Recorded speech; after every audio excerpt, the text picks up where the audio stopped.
بسم الله الرحمن الرحيم. அஸ்ஸலாமு அலைக்கும் வரஹ்மத்துல்லாஹி வபரகாத்துஹு. அன்பிற்குரிய சகோதர சகோதரிகளே, நீங்களும் ஆலிம்களாகலாம் என்ற இந்த பாடத்தில் ஒவ்வொரு செவ்வாய் புதன்கிழமையும் புகாரியுடைய தமிழாக்கத்தை பார்த்து வருகிறோம். நேற்றைய தினம் 62வது ஹதீஸை பார்த்து விட்டோம். இன்றைக்கி 63வது ஹதீஸை நம்ம பார்க்க இருக்கிறோம்.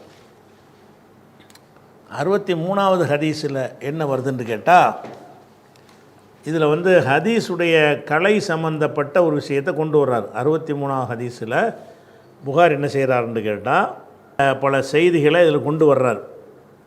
அந்த செய்திகளை முதல்ல அறிந்து கொண்ட பிறகு வார்த்தைக்கு வார்த்தை அர்த்தம் தான் உங்களுக்கு தெளிவாக புரியும்.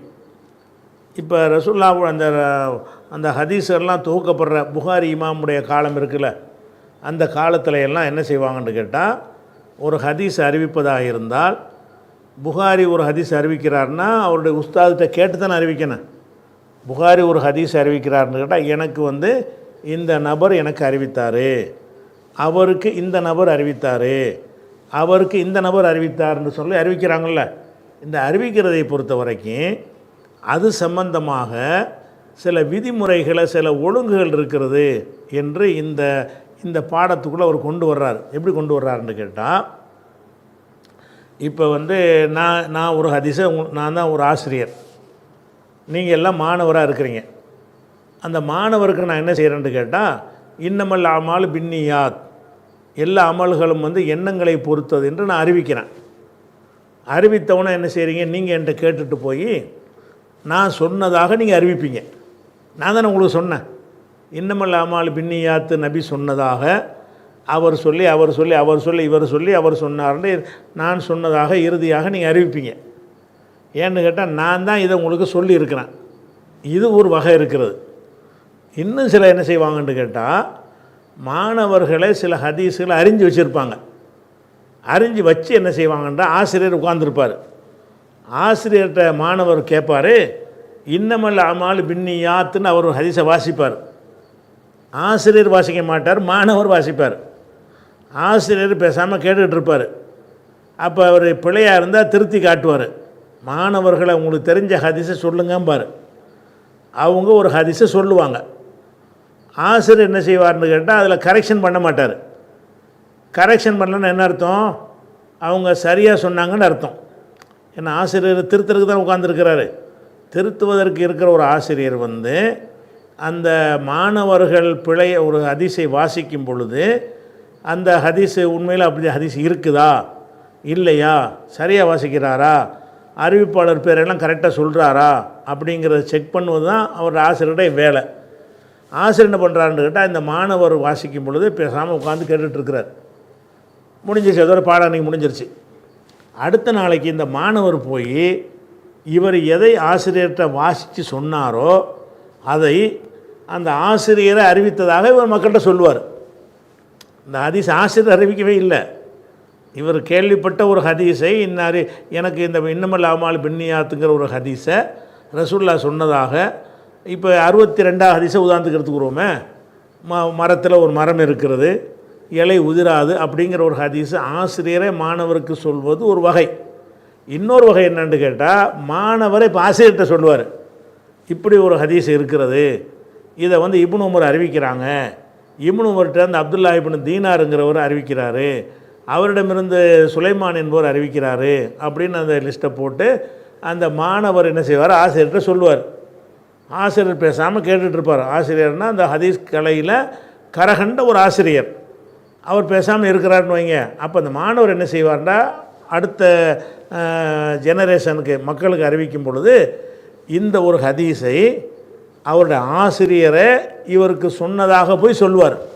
ஆனால் உண்மையில் ஆசிரியர் சொல்லலை, ஆசிரியர் அங்கீகாரம் தான் பண்ணுறார். ஆசிரியர்கிட்ட இவர் ஹதீஸை வாசிக்கிறாரு, கரெக்டாக இருக்கிறனால பேசாமல் இருக்கிறார்.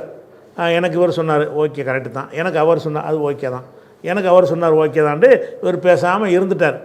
இருந்தோன்னு என்ன விளங்கிடுவார் அந்த மாணவர், நம்ம சரியாக தான் சொல்லியிருக்கிறோம், நம்ம சொன்ன மாதிரி ஒரு ஹதீஸ் இருக்கிறது, அது பிழையாக இருந்தால் நம்ம ஆசிரியர் சுட்டி காட்டியிருப்பார், நம்ம ஆசிரியர் சுட்டி காட்டலை அப்படின்னு விளங்கி கொண்டு இந்த மாணவர் என்ன செய்வார்னு கேட்டால் அவருடைய மாணவருக்கு போய் சொல்லும் பொழுது இந்த ஆசிரியரே அந்த செய்தியை சொன்னதாக அறிவிப்பார். எப்படி அறிவிப்பார்? எனக்கு எங்கள் ஆசிரியர் அந்த ஹதீஸை சொன்னார்கள்னு அறிவிப்பார். இப்படி அறிவிக்கலாமான்னா அறிவிக்கலாம். அதாவது இந்த ஆசிரியரே மாணவருக்கு பாடம் நடத்துகிறார்ல, அதையும் ஆசிரியர் சொன்னதாக அறிவிக்கலாம். ஆசிரியர் பாடம் நடத்த மாட்டார், மாணவர்களுடைய அவங்களுக்கு தெரிஞ்ச ஹதீஸை சொல்லுங்கன்னு கேட்பார். அந்த மாணவர்கள் தங்களுக்கு தெரிஞ்ச ஹதீஸை அறிவிப்பாளர் வரிசையோடு சொல்லுவார்கள். அது எல்லாம் கரெக்டாக இருந்துச்சுன்னு சொன்னால் பேசாமல் இருந்துக்கிடுவார். பேசாமல் இருந்தால் அதுக்கு என்ன அர்த்தம் என்று கேட்டால் அவர்கள் பிழையாக சொல்லலை, சரியாக தான் சொல்கிறாங்க அப்படின்னு இந்த ஆசிரியர் விளங்கிட்டு மௌனமாக இருந்துருவார். மௌனமாக இருக்கிறதுக்கு என்ன அர்த்தம்னு கேட்டால் இந்த மாணவர் கரெக்டாக தான் சொல்கிறாருன்னு அர்த்தம், அங்கீகரிக்கிறார். இதுக்கு பிறகு இந்த மாணவர் போய் என்ன செய்வார்னு கேட்டால் அவர் பல மாணவர்களுக்கு இந்த பாடத்தை நடத்துவார்.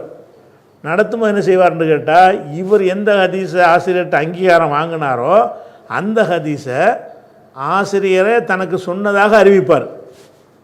ஆசிரியர், ஏன்னா ஆசிரியர் தான் அங்கீகரிச்சிட்டார்ல, அங்கீகரிப்பதும் ஒருவர் அவராகவே அறிவிப்பதும் சமமானது தான்.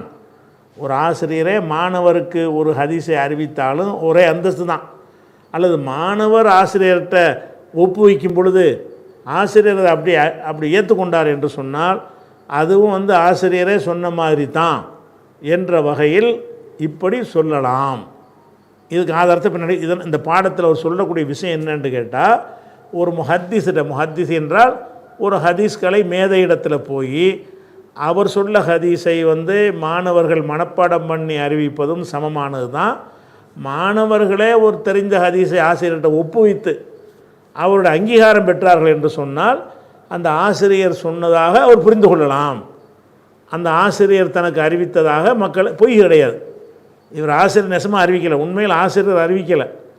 ஆசிரியர்கிட்ட இவர் அதை வாசித்து காட்டி அங்கீகாரம் தான் பெறுறாரு. அங்கீகாரம் பெற்றாலும் அது எதில் வரும்னு கேட்டால் அவரே சொன்னதாக வரும், எனக்கு அறிவித்தார் என்று சொல்லலாம்னு சொல்லி இப்படி ஒரு, அதாவது இதுக்கு பேர் ஆசிரியர் முன்னால் படித்து காட்டுதல். ஆசிரியர் முன்னால் படித்து காட்டுவது அது கூடும், செல்லத்தக்கது தான். ஆசிரியர் சொன்னதாகத்தான் எடுத்துக்கொள்ளப்படும் அப்படின்ற ஒரு பாடம்.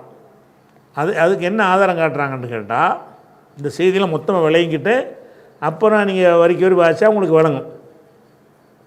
அதாவது லிமாம் பின் சாலபான்னு ஒரு சஹாபி, அவர் ரசூல்லாட்ட வருவார். என்ன செய்வார்னு கேட்டால், அல்லாஹ் உங்களுக்கு என்னென்ன கடமையாக்கினான்னு கேட்டு ரசூல்லா அதை பதில் சொல்வது அப்படி இல்லாமல் இவராகவே ரசூல்லாட்ட என்ன செய்வார்னா கேட்பார். எப்படி கேட்பார்னு கேட்டால், இந்த 5 வேளை தொழணும்னு அல்லாஹ் தான் உங்களுக்கு சொன்னானான்னு கேட்பார். ரசூல் ஆமான்னு மட்டும்தான் சொல்லுவாங்க. ஒவ்வொரு நாளும் 5 வேளை தொழணும்னு நீங்கள் சொல்கிறீங்களே, இதை அல்லாஹ் தான் உங்களுக்கு சொன்னானான்னு இவர் கேட்குறாரு. ரசூல் ஆமாங்கிறாங்க. அப்போ இதே மாதிரி ஒன்று ஒன்றா கேட்பார். இந்த ரமலானில் நோன்பு வைக்க வேண்டும் என்று அல்லாஹ் தான் உங்களுக்கு சொன்னானா? ரசூல்லா ஒரு ஹதீஸ் சொல்ல மாட்டாங்க, ஆமான்னு மட்டும் தான் சொல்லுவாங்க. ரசூல்லா என்ன செய்ய மாட்டாங்க, சொல்ல மாட்டாங்க. இவர் போய் மக்கள்கிட்ட என்ன செய்வார்னா ரசூல்லா சொன்னதை அறிவிப்பார். அதான் 5 வேளை தொழுகையை கடமையாக்கியதாக ரசூலுல்லா எனக்கு சொன்னார்கள்னு இவர் போய் அறிவிப்பார். உண்மையில் ரசூல்லா இவருக்கு சொல்லவே இல்லை. இவர் தான் ரசூல்லாட்ட கேட்பார், 5 வேளை தொழுகையை அல்லாஹ் தான் கடமையாக்கினானான்னு கேட்பார். ரசூல்லா ஆமான்னு சொல்லுவாங்க. நோன்பை அல்லாஹ் தான் கடமையாக்கினாங்கன்னு ஏதோ ஒரு வகையில் தெரிஞ்சுக்கிட்டு வர்றார் அவர். இந்த நோன்பு கடமை, ஜக்காத்து கடமை என்பதெல்லாம் வேறு ஆட்கள் மூலமாக அறிந்து கொண்டவராக ரசூலுல்லாவை பார்க்க வர்றார். என்ன செய்கிறாருன்னு கேட்டால், நோன்பை ரமலான் மாதத்தில் அல்லாஹ் தான் கடமையாக்கினானா அப்படின்னு கேட்பார். ஆமாம்பாங்க ரசூல்லா. அப்புறம் அந்த ஹஜ்ஜை அல்லாஹ் தான் உங்களுக்கு கடமையாக்கியிருக்கிறானான்னு கேட்பார். ஆமாம்பாங்க. அப்போ ரசூல்லா அவர் கேட்ட எல்லா கேள்விக்கும் இந்த ஆமாம் மட்டும்தான் சொல்லியிருப்பாங்க. இவர் போய் என்ன செய்வார், மக்கள்கிட்ட நபிகள் நாயகம் ஸல்லல்லாஹு அலைஹி வஸல்லம் அவர்கள் 5 வேளை தொழுகையை கடமை இருப்பதாக எனக்கு சொன்னார்கள், நோன்பு கடமையாக்கியதாக எனக்கு சொன்னார். அப்போ இதில் என்ன வருதுன்னு கேட்டால், இவர் ஒப்புதல் தான் வாங்குறார். இந்த லிமாம் இப்னு சாலபாங்கிற ஒரு சஹாபி ரசூல்லாவிடத்திலேருந்து அந்த செய்தியை பெறாமல் இவராகவே இவர் அறிந்து கொண்டதை ரசூல்லாட்ட கேட்டு இது அல்லாஹ் தான் உங்களுக்கு சொன்னானான்னு கேட்குறாரு. ஆமான்னு ரசூல்லா சொல்கிறாங்க. ஆனால் இவர் என்ன செய்யணும், நான் இப்படி கேட்டேன், ரசூலுல்லாஹ் ஆமான்னு சொன்னாங்க, அப்படி அறிவித்தாலும் அது ஓகே தான். அப்படி அறிவிக்காமல் இவர் போய் மக்கள்கிட்ட எப்படி அறிவிப்பார்னு கேட்டால், ரசூலுல்லாஹ் எனக்கு சொன்னார்கள், ஆனால் ரசூலுல்லாஹ் சொல்லவே இல்லை. ரசூலுல்லாஹ் சொன்னார்கள் 5 வேளை தொழுகை என்று ரசூலுல்லாஹ் சொன்னார்கள், ரமலான் மாதம் நோன்பு வைக்கணும்னு ரசூலுல்லாஹ் சொன்னார்கள் அப்படின்னு சொல்லி இவர் மக்கள்கிட்ட அறிவிப்பார். இது பொய்யா? பொய் கிடையாது. ஒரு வகையில் பார்த்தா பொய் மாதிரி தான். ஏன்னா ரசூலுல்லாஹ் சொல்லவே இல்லை. இவர் தான் ரசூலுல்லாஹ்ட்ட இது உண்மையா, இது உண்மையா, இது உண்மையான்னு கேட்குறாரு. ரசூலுல்லாஹ் ஆமாம் ஆமாம் ஆமான்னு சொல்கிறாங்க. அப்போ ஒரு ஆமாம் ஆமான்னு சொல்வாரையானால் அவரே தான் அந்த செய்தியை அறிவித்தார் என்று அர்த்தம். அதனால தான் அந்த இமாம் என்பவர் போய் என்ன செய்கிறார், அவருடைய சமுதாய மக்களுக்கு போய் ரசூலுல்லாஹ் இந்த எல்லாம் எனக்கு சொன்னார்கள்னு அறிவிப்பார். இந்த ஆதாரத்தை வைத்து கொண்டு என்ன செய்கிறார், இந்த ஹதீஸ் ஆதாரமாக காட்டுறாங்க. இந்த ஆதாரத்தை வைத்து நமக்கு என்ன தெரிகிறது என்று சொன்னால், ஒரு ஆசிரியரிடமிருந்து ஒரு மாணவர் கல்வி கற்றல் 2 வகையில் இருக்கும். அந்த ஆசிரியரை அந்த ஹதீஸை மாணவருக்கு அறிவிப்பார், அது ஒரு வகை. ஆசிரியர் மாணவருக்கு அறிவிப்பாமல் மாணவர் அவர் கேள்விப்பட்ட ஒரு ஹதீஸை இப்படிலாம் ஒன்று இருக்குதான்னு கேட்கும்போது இவரும் தெரிஞ்சு வச்சுருப்பார் ஆசிரியரும். நீ கரெக்டாக தான் சொல்லியிருக்கிற, இவருக்கு அவர் சொன்னார் ஓகே, இந்த அவருக்கு இவர் சொன்னார் ஓகே, இந்த அவருக்கு இவர் சொன்னார் ஓகே, இதுதான் மெசேஜ் ஓகேன்றவார். இப்போ ஓகேன்னா என்னவாயிரும், இவர் அறிவித்தார்னு வந்துடும். அப்போ ஆசிரியர் மாணவருக்கு மாணவர்கள் ஆசிரியர்கிட்ட கல்வி கற்றல் 2 வகையில் இருந்தது. ஒரு வகை தனக்கு தெரிந்த ஹதீஸுகளை ஆசிரியரே மாணவருக்கு அறிவித்தல் என்று ஒரு வகை. இன்னொரு வகை மாணவர்கள் தனக்கு தெரிஞ்ச ஹதீஸுகள் சரியா என்று சோதித்தறிவதற்காக ஆசிரியர் முன்னால் அதை படித்து காட்டுவார்கள். படித்து காட்டி ஆசிரியர் அதை ஏற்றுக்கொண்டார் என்று சொன்னால் அந்த ஆசிரியரை இவருக்கு சொன்னதாக எடுத்துக்கொள்வார்கள். அந்த ஆசிரியர் அந்த ஹதீஸ் என்ன செய்கிறாரு, எனக்கு இந்த ஆசிரியர் இதெல்லாம் சொன்னார் அப்படின்னு எடுத்துக்கொள்வார். இப்படி எடுத்துக்கொள்வது அது ஹதீஸ் கலையில் உள்ளது தான், அப்படியும் சொல்லலாம். ஆசிரியர் சொல்லாமல் இருந்தால் கூட நாம் சொல்வதை ஆசிரியர் அங்கீகரித்து கொண்டார் என்று சொன்னால் ஆசிரியரே எமக்கு சொன்னார் அப்படின்னு அறிவிக்கலாம் அப்படிங்கிற ஒரு விஷயத்தை சொல்கிறார். அதே மாதிரி வேறு என்னென்னலாம் சொல்கிறாருன்னு தெரிஞ்ச பிறகு அந்த வார்த்தைக்கு வார்த்தை வாசியை தான் உங்களுக்கு அர்த்தம் விளங்கும். அதுக்காக தான் இது முதல்ல விஷயத்தை சொல்லிவிட்றேன். அடுத்து என்ன செய்கிறாருன்னு கேட்டால், மாலிக் இமாம் என்ன செய்கிறாருன்னா இதுக்கு ஒரு ஆதாரத்தை காட்டுறாரு. என்ன ஆதாரம் காட்டுறாருன்னு கேட்டால், ஒரு மனிதர் இன்னொரு மனிதருக்கு என்ன செய்கிறாருன்னா இதை எழுதி கொடுத்துட்றாரு. ஒரு மனிதர் நான் ஒரு மனிதர் ஒரு ஆள்கிட்ட நான் கடன் வாங்கியிருக்கிறேன். கடன் வாங்கினதை என்ன செய்கிறேன், நான் இந்த நபரிடமிருந்து இத்தனாம் தேதி இவ்வளோ ரூபாய் கடன் வாங்கியிருக்கிறேன் அப்படின்னு சொல்லி எழுதி நான் பேப்பரை கொடுத்துட்டேன். யார்கிட்ட கொடுத்துட்டேன், யார்கிட்ட நான் கடன் வாங்கினேனோ அவர்கிட்ட கொடுத்துட்டேன். அவர் போய் என்ன செய்கிறாருன்னா மக்கள்கிட்ட அதை வாசிக்கிறார். எப்படி வாசிக்கிறாரு, நானே போய் மக்கள்கிட்ட அதை சொல்லலை, நான் எழுதி தான் கொடுத்துருக்குறேன். நான் என்ன செய்கிறேன்ட்டு கேட்டால், இஸ்மாயிலுடைய மகன் அப்துல் காதிர் என்பவர் இடத்துல நான் இத்தனாம் தேதி ஒரு 10,000 ரூபாய் வாங்கியிருக்கிறேன் என்பதை தெரிவித்துக் கொள்கிறேன்னு நான் எழுதி கொடுக்குறேன். எழுதி கொடுத்தேன், நான் போய் மக்கள்கிட்ட சொல்ல மாட்டேன். இவர் கொண்டு மக்கள்கிட்ட வாசிப்பார்.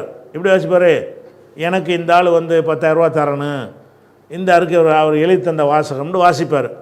இதை வாசித்தவொன்னு என்ன செய்வாங்க, அந்த மக்கள்லாம் கரெக்டு தான் ஆனால் ஏற்றுக்கொள்வார்கள். அப்போ தான் எழுதி கொடுத்துருக்காருலப்பா வர என்ன அப்படின்னு கேட்பார்கள். அப்போ ஒருத்தர் எழுதி கொடுத்ததை இன்னொருத்தர் வாசிப்பார் என்று சொன்னால், அந்த எழுதினாரில் ஒரு ஆள் அந்த கொடுத்தாரில் கடிதம், அவரே மக்கள்கிட்ட வாசித்ததுக்கு என்ன அர்த்தமோ அதே அர்த்தம்தான் அவர் கடிதத்தை மற்றவர்கள் வாசித்து காட்பதற்கும் வரும். ஒரு கடிதத்தை உங்களுக்கு ஒருத்தர் கடிதம் எழுதுகிறாருங்க, அந்த கடிதத்தை அவர் எழுதாமல் நேரவே வந்துடுறாரு சபைக்கு. அந்த கடிதத்தில் உள்ள விஷயத்தையெல்லாம் அவரே மக்கள் மத்தியில் சொல்கிறார். இது ஒரு வகை. இன்னொரு வகை என்னென்னு கேட்டால், அவர் நேரம் வரமாட்டார். அவர் என்ன சொல்ல நினைக்கிறார் அதை எழுதி உங்கள்கிட்ட தந்துடுவார், நீ போய் வாசி காட்டியேம்பார். நீங்கள் போய் என்ன செய்வீங்க, நான் மக்கள்கிட்ட போய் நான் இவரை போய் பார்த்தேன், அவர் இந்த மாதிரி எழுதி தந்திருக்கிறாரு, நான் இன்னாரிடம் இவ்வளோ ரூபா கடன் வாங்கியிருக்கேன் எழுதி தந்திருக்கான்னு வாசிப்பார். வாசித்து அதுக்கு என்ன அர்த்தம்னு கேட்டால், அந்த கடன் வாங்கினவரே மக்கள் மத்தியில் ஒப்புதல் வாக்கு மூலம் தருகிறார் என்று அர்த்தம். ஒருத்தர் எழுதி கொடுப்பதும் சரிதான், நேரடியாக வாயால் மொழிவதும் சரிதான், ரெண்டும் சமம்தான். இது ஒரு வகை. அதாவது ஒரு வகை என்னன்னு கேட்டால், ஒரு ஹதீஸை ஆசிரியரை மாணவருக்கு அறிவிக்காமல் மாணவர் ஆசிரியர் முன்னாடி வாசித்து காட்டி ஆசிரியருடைய ஒப்புதலை பெறுவது ஒரு வகை. இப்படி பெற்றாலும் அந்த ஆசிரியர் பெயரில் அவர் அறிவிக்கலாம். இது ஒரு வகை. இன்னொரு வகை என்னன்னு கேட்டால், ஒருவர் என்ன செய்கிறாரு, ஒரு ஆசிரியர் என்ன செய்கிறாருன்னா, ஒரு ஹதீஸை உங்களுக்கு அறிவிக்காமல் எழுதி தந்துடுறாரு. எப்படி எழுதி தர்றாரு? ஹத்தசனா இஸ்மாயில் ஹத்தசனா மூசா அப்படின்னு சொல்லிட்டு கால நபி ஸல்லல்லாஹு அலைஹி வஸல்லம் அப்படின்னு ஒரு ஹதீஸ் எடுத்து உங்கள் கையில் தந்துடுறாரு. உங்கள்கிட்ட அவர் வாசிச்செல்லாம் காட்டுற, உங்கள்கிட்ட பேப்பரை தான் தர்றாரு. நீங்கள் போய் மக்கள்கிட்ட என்ன செய்கிறீங்கன்னு கேட்டால், இந்த ஆசிரியர் சொன்னார்னு வாசி காட்டுறீங்க. அப்போ அதுக்கு என்ன அர்த்தமாகும்னு கேட்டால், அந்த ஆசிரியர் நேரடியாகவே அந்த மக்கள் மத்தியில் சொன்னால் அதனுடைய தகுதி என்ன தகுதியில் இருக்குமோ அந்த தகுதியில் தான் ஒருவர்கிட்ட எழுதி கொடுக்குறதும் இருக்கும் அப்படின்னு சொல்லி மாலிக் இமாம் வந்து செய்கிறாங்கன்னு கேட்டால், ஒரு பாடத்தில் வாய்மொழியாக அறிவிப்பது மட்டும் அவருடைய ஹதீஸ் கிடையாது. அவர் எழுதி கொடுக்குறதும் ஹதீஸாக இருக்குது. புகாரியே இருக்குன்னு வைங்களேன். புகாரி என்ன பண்ணுறாருன்னு கேட்டால், ஒரு ஹதீஸை அறிவிக்கிறதுக்கு பதிலாக இந்தா இதில் 10 ஹதீஸ் இருந்தால் படிச்சுக்க அப்படின்னு கையில் தந்துடுறார். அவர் உங்களுக்கு அதில் உள்ள வாசிதெல்லாம் காட்டலை. நீங்கள் புகாரி காலத்தில் நீங்கள் வாழ்கிறீங்கன்னு வச்சுக்கிடுவோம். நீங்கள் புகாரிட்ட மாணவராக உட்காந்துருக்கிறீங்க. புகாரி என்ன பண்ணுறாருன்னு கேட்டால், ஒரு 10 ஹதீஸு கொண்ட ஒரு பேப்பரை எடுத்து, இதில் 10 ஹதீஸ் இருக்குது, இதை படிச்சுக்க, இது நான் சொன்ன ஹதீஸ் இதுதான் அப்படின்னு கையில் தந்துட்டார். அதில் உள்ள எந்த ஒரு வாசகத்தையும் அவர் உங்களுக்கு படித்து காட்டவே இல்லை. அதை நீங்கள் படித்து என்ன செய்கிறீங்க, மக்கள்கிட்ட சொல்லும் பொழுது புகாரி சொன்னான்னு அறிவிக்கிறீங்க. இப்படி அறிவிக்கலாமா? தாராளமாக அறிவிக்கலாம். ஒருத்தர் அவராக வந்து வாயினால் சொன்னால் என்ன, எழுதி தந்தா என்ன? ஒரு வாயினால் சொல்வதும் அவர் எழுதி தருவதும் என்னவானது, சமமானது தான் அப்படிங்கிற ஒரு விஷயத்தை இந்த தலைப்பில் கொண்டு வர்றார். புகாரி இமாம் என்ன செய்கிறாருன்னு கேட்டால் அதை கொண்டு வர்றார். அதே மாதிரி வந்து இன்னும் சில விஷயத்தை உதாரணம் காட்டுறாங்க. என்ன உதாரணம் காட்டுறாங்கன்னா, ஒரு குரான் ஓதுகிறோம். குரான் ஓதும் பொழுது குரானை எப்படி ஓதுவது, எந்த உச்சரிப்பில் ஓதுவது என்பதை வந்து ஒரு ஆசிரியர்கிட்ட நான் கற்றுருக்கும் போது என்ன செய்வேன்ட்டு, அவர் என்ன செய்வார், ஒரு ஆசிரியர் முன்னாடி நான் போய் என்ன செய்வேன், குரானை ஓதி காட்டுவேன். அவர் குரானுடைய கிராத்து அந்த விஷயம்லாம் அறிந்தவராக இருப்பார். நான் ஓதி காட்டுறதை என்ன செய்வார், அந்த அறிஞர் வந்து திருத்தம் செய்ய மாட்டார். கரெக்டாக தான் இருக்குது, சரியாக ஓதிட்ட அப்படின்னு ஒரு மௌனம் காத்துட்டார்னு வைங்க. நான் போய் என்ன செய்வேன்னு கேட்டால், எங்கள் உஸ்தாத் எனக்கு இப்படி தான் ஓதி தந்தாங்கன்னு சொல்லுவேன். அவர் ஓதியை தந்திருக்க மாட்டார். நான் ஓதி தந்ததை அவர் வந்து அக்செப்ட் பண்ணியிருப்பார். அதாவது அப்ஜெக்ஷன் பண்ணாமல் இருந்திருப்பார், ஆட்சேபம் செய்யாமல் இருப்பார். அதுக்கு என்ன அர்த்தம்னு கேட்டால், அவரே தான் ஓதி தந்தார் என்று அர்த்தம் அப்படிங்கிற விஷயத்தை இந்த பாடத்தில் என்ன செய்கிறாரு, அவர் கொண்டு வர்றார். அதே மாதிரி என்ன, ஆனால் அதில் ஒரு விஷயம் என்னன்னு கேட்டால், அது வந்து இஜாசத்து வேணும் முக்கியமாக. அது இதில் வரல, வேறு படத்தில் வரும். இப்போ வந்து நான் வந்து இது ஒரு சின்ன கித்தாப்புன்னு வச்சுக்கிறேங்க. இதில் ஒரு 50 ஹதீஸ் நான் எழுதி வச்சுருக்கிறேன். எழுதி நான் டேபிளில் வச்சுட்டு நான் வெளியே போயிட்டேன். நீங்கள் எல்லாம் மாணவர் 10 பேர் இருக்கிறீங்க.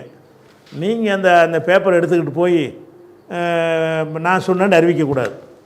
ஏன்னு கேட்டால், நான் எழுதி வச்சுருக்கிறது திருத்தம் பண்ணுறதுக்கு எழுதி வச்சுருப்பேன், கரெக்ஷன் பண்ணுறதுக்கு எழுதி வச்சுருப்பேன், இது ஏதோ ஒரு குறிப்பு ரெஃபரன்ஸுக்காக நான் எழுதி வச்சுருப்பேன். இது எல்லாம் கரெக்டுன்னு சொல்லி நான் எழுதி வச்சுருக்க மாட்டேன். அப்போ நான் வந்து உங்கள்கிட்ட பர்மிஷன் கொடுத்தா தான் நீங்கள் சொல்லணும். நான் எழுதி வைத்திருக்கிற ரஃபாக நான் எழுதி வைத்திருக்கிற ஒரு விஷயத்தை வந்து என் டேபிளில் இருப்பதை ஒரு மாணவர் எடுத்துக்கிட்டு போய், நான் தான் புகாரின்னு வச்சுக்கிறோமே, நான் டேபிளில் வச்சுருக்கிறேன், எனது புகாரி என்ற மாணவராக இருக்கிறவரை எடுத்துகிட்டு போய் புகாரி இமாம் சொன்னார்கள் அதை வாசி காட்டினார்னா பெரிய பிழையாயிரும். ஏன்னு கேட்டால், நான் அதில் தவறு இருக்கா சரியாக இருக்கான்னு பார்க்குற கூட நான் நோட்ஸ் எழுதி வச்சுட்டு இருந்திருப்பேன். நான் குறிப்புக்காக எழுதி வச்சு ஃபினிஷ் பண்ணி எழுதியிருக்க மாட்டேன். ஒரு மனிதன் வந்து ஃபினிஷ் பண்ணுற நிலையிலையும் சிலது எழுதி வச்சுருப்பான். ரெஃபரன்ஸுக்காக சில குறிப்புகளை, இதை பற்றி நம்ம தேடணும், இதை பற்றி நம்ம ஆய்வு செய்யணும் என்பதற்காக சில குறிப்புகளை வைத்திருப்பான். அதனால் ஒரு மனிதனுடைய எழுத்தை வந்து அவர் பர்மிஷன் கொடுத்த பிறகு நீங்கள் போய் அறிவித்தா தான் அவர் பேரை நீங்கள் அறிவிக்கணும். இல்லை நான் அவரோட வச்சுருந்தார், ஒரு கித்தாபில் வச்சுருந்தார், நான் பார்த்தேன்னு அறிவிக்கக்கூடாது. கித்தாபை வச்சுருப்பாருப்பா அவர் என்னத்துக்கு வச்சுருந்தார், அதை ஏற்றுக்கிட்டு வச்சுருந்தாரா, திருத்தம் பண்ண வச்சுருந்தாரா? உனக்கு அவர் அறிவிக்கலையில, உனக்கு அறிவிக்கவும் இல்லை, உனக்கு அனுமதியும் தரலை.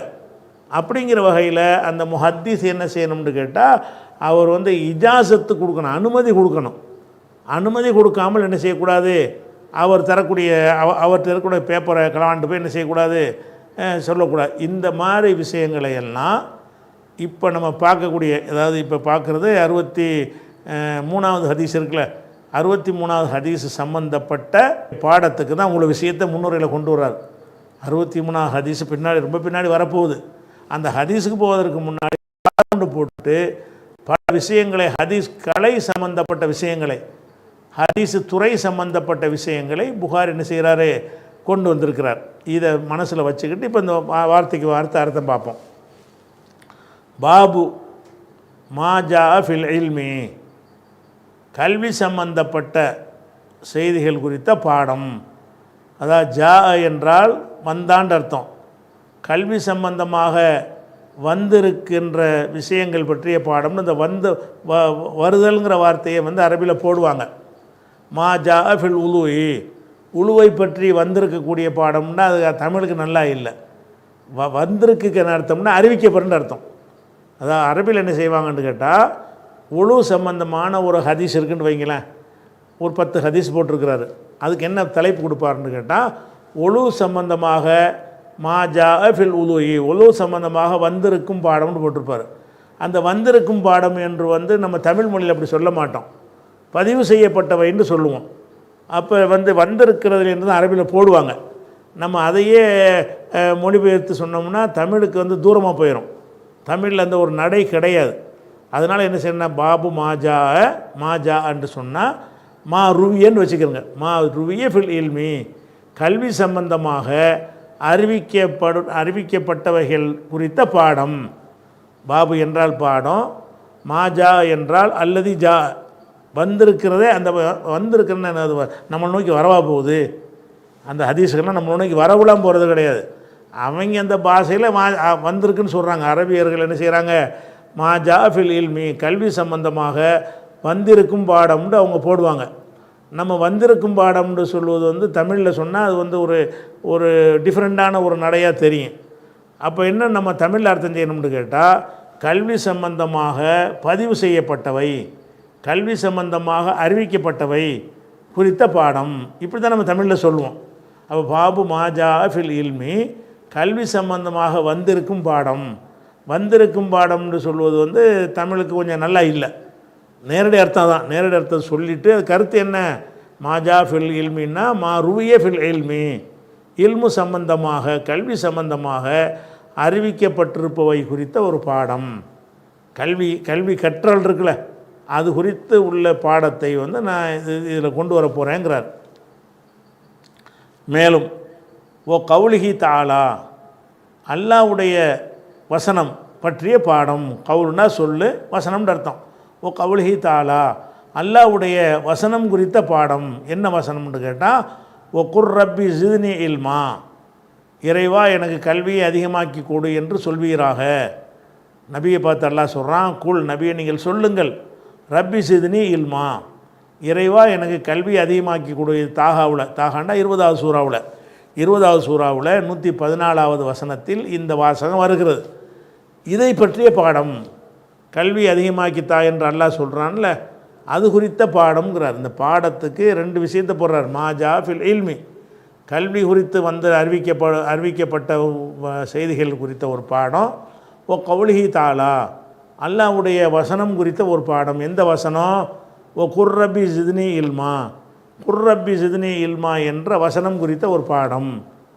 அந்த வசனத்துக்கு என்ன அர்த்தம், குல் நபியை நீங்கள் சொல்லுங்கள், ரப்பி என் இறைவா, ஜித்னி இல்மா எனக்கு இல்மு அதிகமாக்கி கொடு. ஜிதி என்று அம்ரு ஏவல் முன்னிலை. அப்போ ஜித்னி எனக்கு அதிகமாக்கி கொடு, இல்மன் இல்மை எனக்கு அதிகமாக்கி கொடு என்று நபியை நீங்கள் சொல்லுங்கள் அப்படிங்கிற வசனம் குறித்த ஒரு பாடம். இது சம்பந்தமான விஷயத்தான் சொல்ல போகிறேன்றார். அதுக்கடுத்து அல் கிராத்து ஒல் அருளு அலல் முஹத்திசி, அதாவது முஹத்திஸ் என்றால் உஸ்தாது, ஹதீஸ்களை அறிஞர், ஒரு ஹதீஸ் பாடம் நடத்தக்கூடிய ஆசிரியர். அப்போ முஹத்திஸ், ஹத்தசன்னா அறிவித்தான், முஹத்திஸ் என்றால் அறிவிப்பவர், ஹதீஸை அறிவிப்பவர். இந்த உஸ்தாதுகளை எல்லாம் முஹத்திஸும்பாங்க. இப்போ நான் ஒரு ஹதீஸ்களை பாடம் நடத்துகிறேன்னு வைங்களேன், எனக்கு பேர் முஹத்திஸ், என்கிட்ட படிக்கக்கூடிய மாணவர்கள் என்னை முஹத்திஸ்ன்னு சொல்லுவாங்க. அப்போ முஹத்திஸுக்குன்ற என்ன அர்த்தம்னு கேட்டால் ஆசிரியர்னு வச்சுக்கிறோங்க. அல் கிராத்து, கிராத்து என்றால் அதாவது வாசித்து காட்டுவது, ஒல் அருளு எடுத்து காட்டுவது, அலல் முஹத்திசி ஆசிரியருக்கு எடுத்து காட்டுவது, ஆசிரியர்கிட்ட இவங்களுக்கு தெரிஞ்ச பாடத்தை எடுத்து காட்டுவது, இவங்களுக்கு காட்டுவது பற்றிய பாடம். இது ஒரு பாடம். இந்த பாடத்தில் என்னென்னா வரப்போகுதுன்னு கேட்டால், ஒரு ஆசிரியர்கிட்ட போய் அவர் சொல்வதை நம்ம கேட்குறதுக்கு பதிலாக நமக்கு தெரிஞ்சதை அவர் முன்னாடி வாசித்து காட்டி ஒப்புதல் பெறுவது. அல் கிராத்து, கிராத்துனா ஓதுதல், ஒல் அருளு எடுத்து காட்டுதல். கிராத் என்றால் ஓதுதல், அருளு என்றால் எடுத்து காட்டுதல். யாருக்கு எடுத்து காட்டுதல்? அலல் முஹத்திசி ஹதீஸ் கலை அறிஞரிடத்தில், ஒரு உஸ்தாதிடத்தில், ஹதீஸ் பாடம் நடத்தக்கூடிய ஆசிரியரிடம் போய் ஒரு ஹதீஸை வாசித்து காட்டுவது, அவர்கிட்ட எடுத்து காட்டுவது குறித்த ஒரு பாடம். இந்த விஷயத்துக்கெல்லாம் எப்படி நம்ம எடுத்துக்கொள்ளணுங்கிறத இந்த பாடத்தில் அவர் சொல்ல போகிறார். அதுக்கடுத்து அல் ஹசனு, ஹசன் என்று முட்டையாக வந்தாலேயே ஹதீஸ் நூல்களில் ஹசன் பசரிங்கிறவர். ஹசன்னா ரசூலுல்லாவுடைய பேரப்புள்ள ஹசன் அவர் கிடையாது. ஹதீஸ் கிதாபில் ஹசன் வறுமையானால் ஹசன் பசரின்னு ஒரு பெரிய ஒரு ஸ்காலர் இருந்தார். அவரை குறிக்கும்போது ஹசன் முட்டையாக சொன்னாங்கன்னா ஹசன்டா அவர் தான். அல் ஹசனு, ஹசன் பசரி. ரா என்றால் ரான்னா பார்த்தான்னு அர்த்தம். அதே ரா என்பதற்கு கருதினார் என்ற அர்த்தமும் இருக்கிறது. கல்வி சம்பந்தமாக வரும்போது ரான்னு சொன்னால் அவர் கருதினார். ஒரு பொருளை சூரியனை பார்த்தார்னா சூரியனை போய் கருத முடியாது. ரஅல் ஹசனு ஷம்ஸ, சூரியனை ஹசன் பார்த்தார்னா அங்கே பார்த்தான்னு அர்த்தம் செய்யணும். பார்க்கறது சம்பந்தமான செய்தியை பேசும் பொழுது வந்தால் ரா என்பதற்கு பார்த்தார்னு அர்த்தம். ஒரு மெசேஜை பற்றி, ஒரு சிந்தனையை பற்றி, ஒரு கருத்தை பற்றி சொல்லும்போது ரான்னு சொன்னாங்கன்னா அவர் கருதினார் என்று அர்த்தம். இந்த இடத்துல ரா இல்மு சம்பந்தமாக வர்றதுனால கருதினார். ஒரு அல் ஹசனு, ஹசன் கருதினார், ஹசன் பசரி கருதினார். ஒரு சௌரி, சௌரின்னா சுஃபியான சௌரி. சுஃபியான் ஒருத்தர் இருந்தார். சுஃபியான்கிற ஒரு சுஃபியான்கிற பேரில் 2 பேர் இருந்தாங்க. சுஃபியான் இப்னு உயைனான்னு ஒருத்தர் இருந்தார், சுஃபியானு சௌரின்னு ஒருத்தர் இருந்தார். அவர் சௌரின்னு முட்டையாக போட்டாங்கன்னா சுஃபியான் சௌரி. அப்போது ஒரு சௌரி, சௌரியும் கருதினார். அதாவது ஒரு அல் ஹசனு, ஹசனும் கருதி இருக்கிறார். ஓ சௌரி, சுஃபியான சௌரியும் கருதி இருக்கிறார். ஓ மாலிக்குன், முட்டையா மாலிக்குன்னு போட்டிங்கன்னா மாலிக் இமாம், மாலிக் இப்னு அனஸ். அனஸும் மாலிக் இல்லை, மாலிக் இப்னு அனஸ். ஆனால் இவரோட வாப்பா பேர் அனஸ். அப்போ மாலிக் இமாம் அவர்களும் என்ன செஞ்சாங்க? 3 பேர் கருதினார்கள். ஒரு ஆள் ஹசனு, ஹசன் கருதினார். ஓ சௌரியு, சௌரிங்கிறவர் கருதினார்.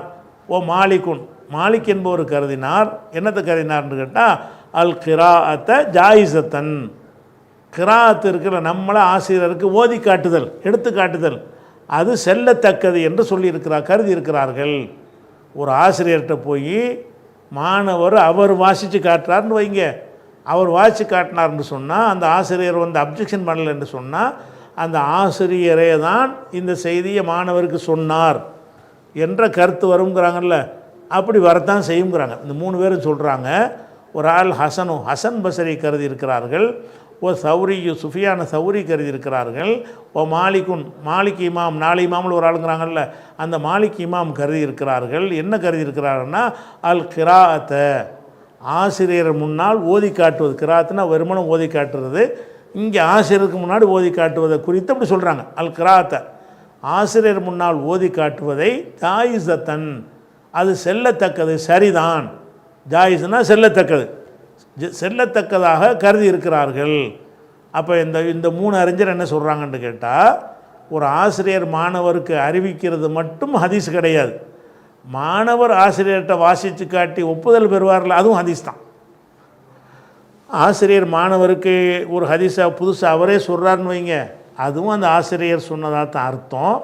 மாணவர் அவருக்கு தெரிஞ்ச ஒரு ஹதீஸை ஆசிரியர்கிட்ட ஒப்புவித்து ஆசிரியர் கரெக்டு தான் என்று மறுப்பு சொல்லாமல் ஏற்றுக்கொண்டாரையானால் அது செல்லத்தக்கது. செல்லத்தக்கதுன்னு என்ன அர்த்தம்னு கேட்டால், அந்த ஆசிரியர் பேரில் இந்த மாணவர் அறிவிக்கலாம், அது தப்பு கிடையாது அப்படின்னு இவங்கெல்லாம் சொல்லியிருக்கிறாங்க. ஒரு ஆள் ஹசனும், ஹசன் கருதி இருக்கிறார். ஓ சௌரியும், சௌரி கருதி இருக்கிறார். ஓ மாலிக்குன், மாலிக் எல்லாம் அத்துப்பு தான் கருதி இருக்கிறார்கள். என்னத்தை கருதி இருக்கிறார்னு கேட்டால் அல் கிராஅத்த ஜாயிசத்தன், கிராஅத்து செல்லத்தக்கது. கிராஅத்து என்றால் வாசித்து காட்டுதல், ஆசிரியர் மாணவருக்கு அறிவிக்காமல் மாணவர் ஆசிரியருக்கு ஓதி காட்டுதல். மாணவர் கிராத்துனா கிராத்து அலல் முஹத்திஸுக்கு மாணவர் ஓதித்து காட்டுதல் என்பதை ஜாயிசத்தன் செல்லத்தக்கது என்று என்ன செஞ்சுருக்கிறாங்க, கருதி இருக்கிறார்கள். அப்படின்னு என்ன செய்கிறாருன்னு கேட்டால் அந்த பாடத்தில் இவ்வளோ விஷயம் சொல்கிறார். இதில் வந்து இது வரைக்கும் உள்ள இன்னொரு ரிப்பீட் பண்ணிடுவோம், தொடர்ச்சி இருக்கிற இன்னொரு இது வரைக்கும் சொன்ன பாடத்தை பார்த்துக்கிறங்க. இது கொஞ்சம் ட்ரையாக இருக்கிற விஷயமா இருக்கிறதுனால பட்ட ஒரு பாடம். ஜாவுக்கு அர்த்தம் செய்ய தேவையில்லை. மா ஜா ஃபில் இல்மின்னா பாபுன் ஃபில் இல்மின்னு வச்சுக்கிறோங்க. கல்வி சம்பந்தப்பட்ட ஒரு பாடம் வந்ததுன்னு இப்படி வார்த்தையை சேர்த்துக்கிறவாங்க. மாஜா ஃபில் இல்மி, மாஜா ஃபி சலாத்தி, தொழுகை சம்பந்தமாக வந்த பாடம்னா இப்படின்னு தமிழில் சொல்ல மாட்டாது. இந்த வந்தன்னு வர்றதை பூரா வந்து மைனஸ் பண்ணி விட்ருங்க தமிழுக்கு சொல்லும்போது. மாஜா ஃபில் இல்மின்னா பாபுன் ஃபில் இல்மின்னு அர்த்தம், கல்வி சம்பந்தமான ஒரு பாடம். ஓ கவுலிஹி தாலா, அல்லாஹ்வுடைய வசனம் சம்பந்தமான பாடம். அல்லாஹ்வுடைய வசனம் எந்த வசனம்? ஓ குர் ரப்பி சித்னி இல்மா என்ற வசனம் சம்பந்தப்பட்ட ஒரு பாடம் அப்படின்னு போட்டாரா. மேலும் போடுகிறாரு அல் கிராத்து ஒல் அருளு அலல் முஹத்திஸி. கிராத் என்றால் வாசித்து காட்டுதல், அருள் என்றால் எடுத்து காட்டுதல், ரெண்டுமே ஒன்று தான். அலல் முஹத்திஸி ஹதீஸ்க்கு பாடம் நடத்தக்கூடிய ஆசிரியரிடம் போய் மாணவராக இருக்கக்கூடிய மாணவர், அல் கிராத்னா மாணவர்கள் ஓதி காட்டுதல், அருள் என்றால் மாணவர்கள் எடுத்து காட்டுதல். யாருக்கு? அலல் முஹத்திஸி, ஆசிரியருக்கு எடுத்து காட்டுதல் பற்றிய பாடம்னு சொல்லிட்டு அதனுடைய கருத்தை கொண்டு வர என்ன கொண்டு வர்றாரு? ஒரு அல் ஹசனு, ஹசன் பஸ்ரியும், ராவுக்கு கடைசி அர்த்தம் செஞ்சுக்கிறோம், ஓ சௌரி சுபியான சௌரி அவர்களும், ஓ மாலிக்குன் மாலிக் இமாம் அவர்களும் கருதியுள்ளார்கள். என்ன கருதியுள்ளார்கள் என்று கேட்டால் அல் கிராத்த மாணவர் ஆசிரியருக்கு ஓதி காட்டுவதை ஜாயிசத்தன் செல்லத்தக்கது என்று கருதியிருக்கிறார்கள். அவர் செய்யலாம். ஆசிரியர் பாடம் நடத்தினது தான் சொல்லணும்னு அர்த்தம் கிடையாது. மாணவர்கள் ஆசிரியர்கள்ட்ட ஒப்புதல் பெற்றார்களே ஆனால் அதையும் நம்ம எடுத்து சொல்லலாம்னு முடிச்சிட்டாரா. இன்னும் பாடமே முடியலை. பாடம் முடிஞ்ச பிறகு அந்த 63ஆம் ஹதீஸ் வரப்போகுது. இந்த பாடம் சம்பந்தம் இது கொஞ்சம் ட்ரையான சப்ஜெக்டாக இருக்கிறதுனால கொஞ்சம் முன்ன லேசாக போனாலும் பரவாயில்லை. இதனுடைய தொடர்ச்சியை பார்த்து விட்டு நம்ம இன்ஷா அல்லாஹ் அடுத்த வாரத்துக்கு என்ன செய்வோம், அந்த ஹதீஸை பார்க்கலாம். அஸ்ஸலாமு அலைக்கும்.